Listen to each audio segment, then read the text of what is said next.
Hi friends, நம்ம இன்னைக்கு பீஸா எப்படி பண்ணுறதுன்னு பார்க்கலாம். நான் 2 ஸ்பூன் ஈஸ்ட் எடுத்துருக்கேன். அதில் கொஞ்சம் தண்ணி மிக்ஸ் பண்ணிப்போம். வெதுவெதுப்பாக வச்சுக்க தண்ணி இது லேசாக சூடு பண்ணியிருக்கேன். நம்ம நார்மல் சூடு தான். அதை மிக்ஸ் பண்ணிப்போம். அதில் கொஞ்சம் சுகர் ஆட் பண்ணிக்கலாம். ஈஸ்ட் ஆக்டிவேட் ஆகும். 2 ஸ்பூன் சுகர் நான் போட்டிருக்கேன்.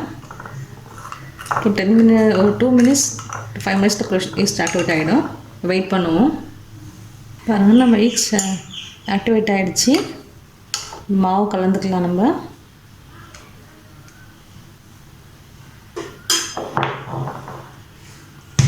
நான் 2 கப்பு மாவு எடுத்திருக்கேன். இது எப்படியும் ஒரு 1/4 கிலோ மாவு இருக்கும். 250 கிராம் மாவு இருக்குதுங்க. இதில் கொஞ்சமாக ஆயில் சேர்த்துக்கிறேன்.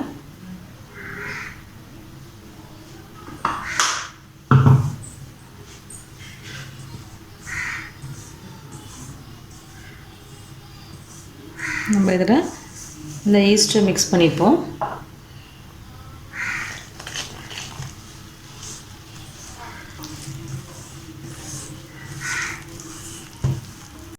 நல்லா பிசைஞ்சிட்டோம். இது நல்லா ஒரு 5-10 minutes நல்லா பிசைஞ்சிக்கணும். நல்லா சாஃப்ட்டு பதத்துக்கு நமக்கு வரணும். அப்போ தான் உங்களுக்கு நல்லா சாஃப்டாக இருக்கும் பீஸா. நல்லா ஒரு 10 minutes 5 minutes ஆச்சு. நம்ம நல்லா இழுத்து பிசைஞ்சிக்கோங்க.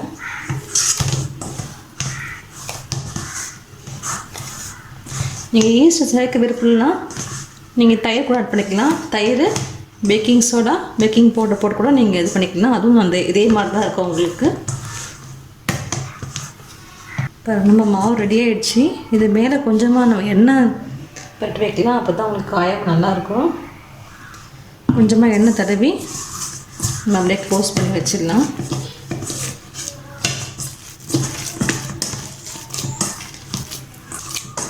நல்லா சாஃப்டாகிடுச்சு. நம்ம மாவு 2 hours கழிச்சு நம்ம எடுப்போம். 2 hours நல்லா ஊறட்டும். அப்போ தான் உங்களுக்கு மாவு டபுளாக வரும். உங்களுக்கு வெயிட் பண்ணுவோம். மூடி போட்டு மூடி வச்சிடலாம். 2 hours கழிச்சு எடுத்துக்கலாம். எப்படி வந்திருக்குன்னு பார்க்கலாம்.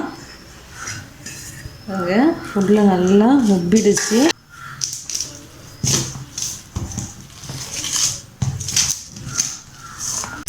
மாவு நல்லா சாஃப்டாகிடுச்சு. நம்ம இந்த டஃப் இப்போது ரெடி பண்ணிக்கலாம் பீஸாவுக்கு. 2 பங்காக பிரிச்சுக்கிறாங்க.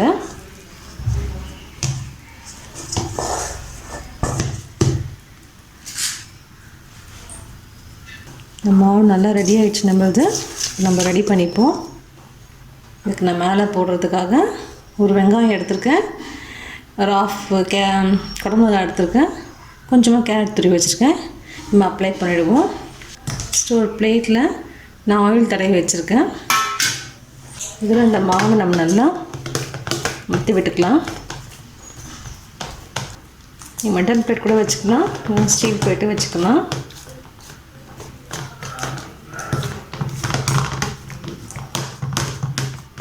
ஈவனாக இது பண்ணிக்கோங்க. ரொம்ப திக்காக வேணாம், ரொம்ப தின்னாக வேணாம். நல்லா இந்த ஓரங்கள்லாம் அப்படியே அமுக்கி விட்டுக்கலாம். பாருங்க, இந்த ஓரத்தை நல்லா அமுத்தி விட்டுருங்க. இப்போது மேலே ஒரு ஃபோக் வச்சு அப்படியே லேசாக குத்தி விடுங்க. அப்போ தான் உங்களுக்கு மாவு பொங்கி மேலே வராது. உள்ளே நல்லா உங்களுக்கு வேகும். சும்மா ஹோல்ஸ் போட்டு வைங்க. இது மேலே நம்ம டொமேட்டோ சாஸ் போட்டுக்கலாம். இது வீட்டிலே பண்ணது தான். நீங்கள் வீட்டில் இல்லைன்னா நீங்கள் நார்மலாக கடை இருக்க டொமேட்டோ சாஸ் கூட நீங்கள் ஆட் பண்ணிக்கலாம். ஃபுல்லாக இதை அப்ளை பண்ணிவிடுங்க.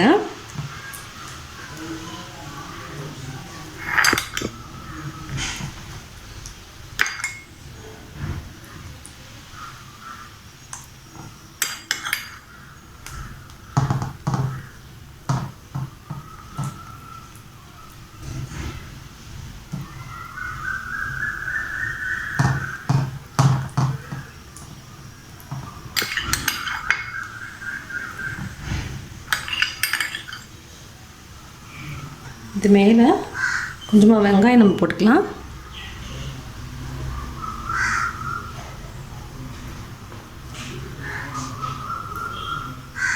சும்மா ஒரு லேயர் போட்டுக்கலாம். நம்ம சாப்பிட்றதுக்கு நல்லாயிருக்கும்.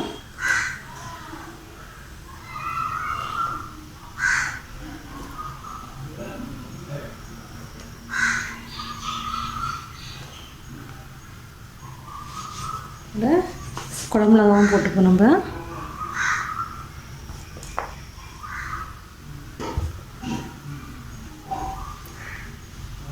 குடமிளகாலே டிஃப்ரெண்ட் கலர்ஸ் இருக்காத கூட நீங்கள் ஆட் பண்ணிக்கலாம். நான் எதுவும் வெளியில் வீட்டில் இருந்ததை வச்சு செஞ்சுருக்கேன் சிம்பிளாக.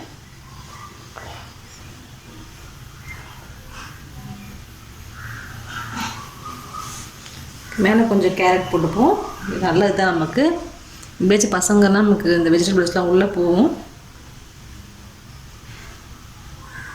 நீங்கள் இதுக்கு மேலே பேபிகார்ன் கூட போட்டு நல்லாயிருக்கும். பேபிகார்ன் நம்ம கொஞ்சம் அப்படியே எடுத்து மேலே தூவிங்க, நல்லா சாப்பிட்றதுக்கு நல்லாயிருக்கும்.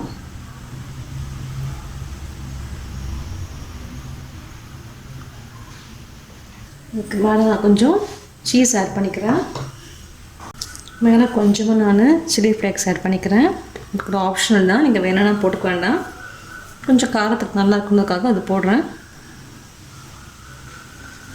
மேலே நம்ம சீஸ் துருவி வச்சுருக்கேன், அதை நம்ம கொஞ்சம் மேலே போட்டுப்போம்.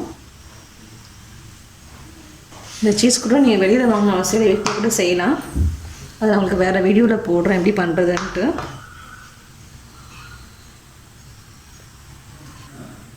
நம்ம கடையில் போய் வாங்கி சாப்பிட்டோம்னா அது ஜாஸ்தியாக இருக்கும். நம்ம வீட்டிலே செஞ்சு சாப்பிடலாம், பசங்க விரும்பி சாப்பிடுவாங்க. சீஸ் நிறைய வேணாலும் நீங்கள் போட்டுக்கலாம். நான் ஆல்ரெடி 10 மினிட்ஸ் வந்துட்டு பேனில் ஸ்டாண்டு வச்சுருக்கேன். இது மேலே நம்ம வச்சுருவோம். வச்சுட்டு க்ளோஸ் பண்ணிவிடுவோம்.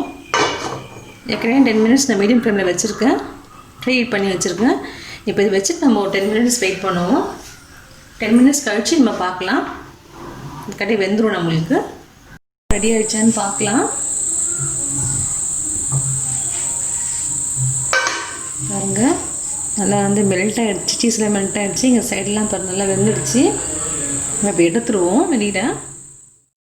பாருங்கள், நம்மளோட பீஸை நல்லா ரெடி ஆகிடுச்சு. கட் பண்ணி பார்க்கலாம் எப்படி இருக்குன்னு பார்ப்போம்.